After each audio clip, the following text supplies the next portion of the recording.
Good morning everyone. कैसे हैं आप सभी लोग? उम्मीद है कि आप लोग बहुत अच्छे से होंगे। आज हम लोग हिंदी का कबीर वचन पढ़ेंगे भाग 3। और जैसे कि भाग 1 और भाग 2 में आप लोग को बता दिया गया था, और ये हमारा भाग 3 है जिसमें मैंने 4 दोहों को ऐड किया है। ठीक है, तो आप सभी लोग कॉपी बुक लेकर बैठ जाइए और इसको ध्यानपूर्वक सुनिए। ठीक है, दिया है कि मन ही मनोरथ छाड़ी रे, तेरा किया न होए, पानी में गिव नीक से, तो रूखा खाए न कोई। इसका अर्थ ये हुआ कि हे मन, अपनी सभी मनोरथ, अपनी सभी इच्छाओं को छोड़ दो, क्योंकि जो तुम चाहते हो वो कभी होगा नहीं। इस समाज में हम रहते हैं और समाज हमारे हिसाब से नहीं चलता है, हम अपने मन के हिसाब से भी नहीं चलते हैं। तो कबीरदास जी ने ऐसे ऐसे दोहों की रचना की है जो हमारे वास्तविक जीवन से मैच करते हैं। यहाँ पे वो कह रहे हैं कबीरदास जी कि हे मन, तू अपनी इच्छाओं को छोड़ दे, अपने सभी मनोरथों को छोड़ दे, क्योंकि जो तू चाहता है वो कभी पूरा नहीं हो सकता। क्योंकि पानी में घी निकसे, क्योंकि पानी से कभी घी नहीं निकलता है, जो रूखा खाए ना कोई। अब आगे दिया है, क्योंकि पानी से घी नहीं निकलता है, जो तेरे पास रूखा है, सूखा है, वही तू खाकर अपना जीवन बिता दे। काफी अच्छा ये कह रहे हैं कि क्योंकि इस दुनिया में बहुत सारे ऐसे लोग हैं जो वास्तविक दुनिया से हटकर बाहरी जीवन दूसरों को दिखाने के लिए कर्ज लेते हैं, परेशान होते हैं, अपने बाल बच्चों पे बहुत विशेष ध्यान नहीं दे पाते हैं।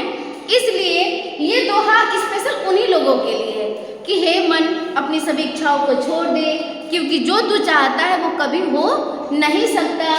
क्योंकि तेरे पास जो रूखा सूखा है तो उसी को खा के अपना समय गुजार, क्योंकि पानी से कभी घी नहीं निकलता। ठीक है, आगे बढ़ते हैं।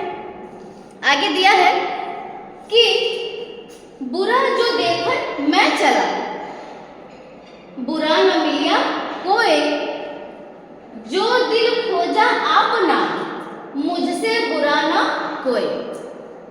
अब आगे दिया है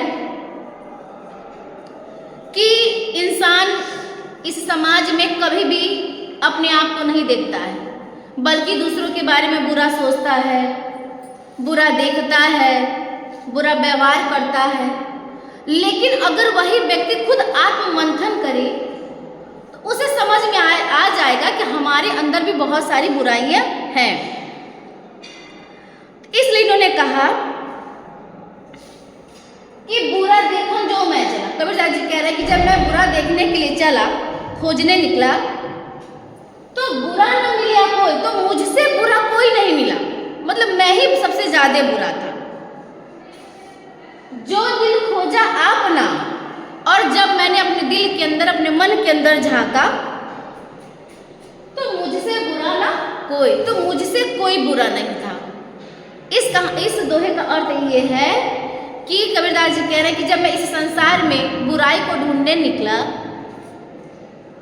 तो मुझे बुराई कहीं नहीं दिखा, केवल मुझे अपने अंदर दिखा। मैंने अपने दिल में झांका तो वहां पे भी मुझे केवल अपने अंदर ही बुराई दिखी। इसलिए कहा गया है कि जब हम दूसरों पे दोष मढ़ते हैं, दूसरों की कमियां निकालते हैं, और अगर खुद बैठ के आत्ममंथन करें तो हमें लगेगा कि सबसे ज्यादा बुराई हमारे अंदर ही है।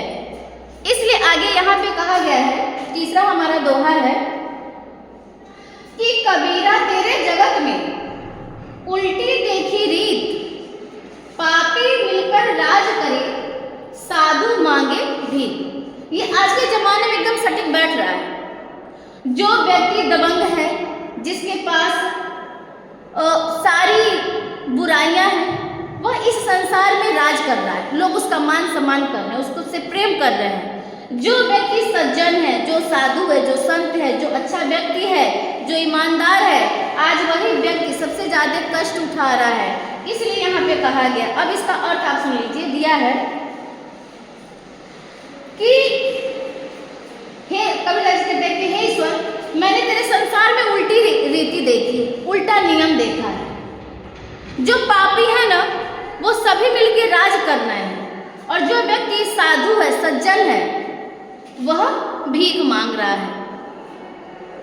तो यह जो दोहा है हमारी सामाजिक व्यवस्था, भ्रष्टाचार और सच्चाई पर एक गहरी टिप्पणी कर रहा है कि इस संसार का नियम उल्टा चल रहा है, सभी पापी मिलके राज कर रहे हैं, जो साधु संत है वह भीख मांग रहा है। ठीक है, आगे चलते हैं चौथे पे। अब चौथा दिया है कि चलती चक्की देखकर दिया कबीरा रोए, दो पाटन के बीच में साबुत बचा न कोई। अब यहाँ पे दिया है कि इस संसार में संसार रूपी दो चक्की है, दो चक्की के पाटे हैं, एक आकाश है और एक पृथ्वी है। अब कह रहे हैं कि संसार रूपी चक्की को देखकर कबीरदास भी रो रहे हैं, क्योंकि दो पाटन के बीच में साबुत बचा न कोई।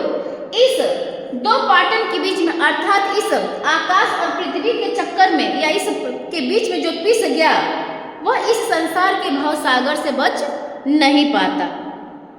अर्थात यह है कि जब चलती हुई चक्की के पाटों के बीच में अनाज के दाने होते जो पिस जाते हैं, ठीक उसी तरह इस संसार में भी हम इस चक्की में पिस रहे हैं, और इस संसार में मृत्यु से भी कोई नहीं बचता है।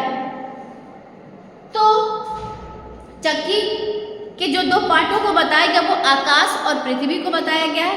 अर्थात अगर इस संसार में हम हैं तो आकाश और पृथ्वी के नियमों को अगर हम नहीं समझ पाते हैं तो हम इस संसार के भाव सागर में ही पिस जाते हैं। उम्मीद है कि आप सभी लोगों को भाग 1, भाग 2 और भाग 3 बहुत अच्छे से समझ में आया होगा। और अगर इसके बाद आपको कहीं भी कुछ डाउट है तो आप मुझे मैसेज करिएगा, और अगर क्लास रीओपन होता है, आपकी छुट्टियां समाप्त होती हैं, तो क्लास में भी मैं एक रिवीजन आपको कराऊंगी। आज के लिए इतना ही। Thank you so much, bye bye.